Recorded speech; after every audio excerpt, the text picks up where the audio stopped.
Hi, I'm Marc, and welcome to the current Outside Views report on Russia's war of aggression against Ukraine. Sergey Surovikin was once considered a celebrated man in the Kremlin. Then he disappeared without a trace. Now a recording has appeared that shows him in an unusual outfit. So nothing had been heard from Sergey Surovikin for months. The public had not seen one of Russia's highest ranking generals anyway. Since the failed mutiny of the Wagner Group under Yevgeny Prigozhin at the end of June 23, the general, who had been nicknamed General Armageddon by his own troops, had gone into hiding. He is said to have been under house arrest after the attempted coup. In any case, Surovikin had fallen silent. He just disappeared. Speculation ran rampant as to what had happened to the man. It was said that his excessive proximity to Prigozhin was his undoing. Rumors of a pact with the rebels made the rounds. Some observers even suspected that he was not only sidelined, but was sidelined like so many who fall out of the favor in the Putin system. So sidelined, yeah. Now a photo of the 56-year-old military man has surfaced. It shows him in casual clothes in front of an apparently well-off property with his wife Anna at his side. In the picture, we see Surovikin in an unusual outfit. Mirrored sunglasses, a peaked cap, jeans and leather slippers. He casually wears his shirt untucked and his wife at his arm. It looks like the couple is about to head out to the beach for a leisurely Sunday stroll or something. As is so often the case with images that reach us from the clandestine realm of the Kremlin and its courtiers, the shot could be more or less consciously staged. The picture is supposed to send messages. For one thing, it tells the viewer that the general would still be alive. Look, I'm fine, the snap proclaims. That would answer the month-long speculation about Surovikin's well-being. On the other hand, the photo also conveys the message that no powerful general is on the move there.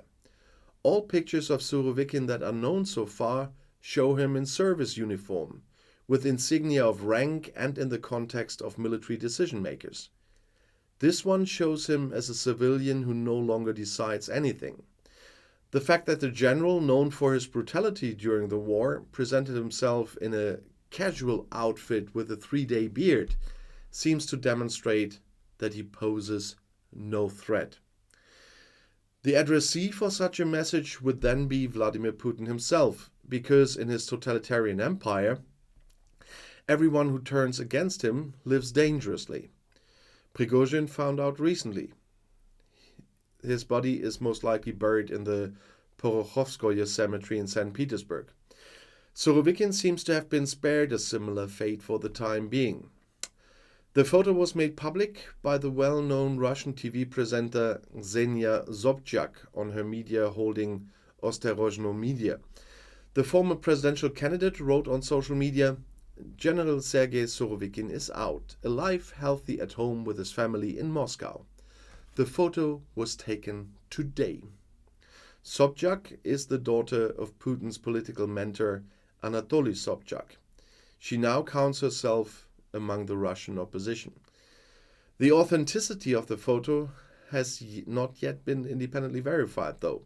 Not even whether the man in the picture is really the notorious general against whose 3-row defense wall, the so-called Surovikin lines, the Ukrainian soldiers smashed to pieces in their counter-offensive that had been going on for months. The prominent journalist and opposition activist Alexei Venediktov wrote in the short message service Telegram, "General Surovikin is at home with his family. He's on leave and is available to the Ministry of Defense." That could at least be understood as a sign of Surovikin's loyalty to the generals Shoigu and Gerasimov, who are sponsored by Putin. Since the beginning of the Ukraine invasion, they had repeatedly been heavily criticized for their war tactics. Nevertheless, the dictator remained loyal to them and kept them in office, much to the displeasure of Prigozhin and his supporters. A source close to the Russian Defense Ministry recently told the New York Times that Surovikin is now subordinating himself after losing the power struggle with the Kremlin.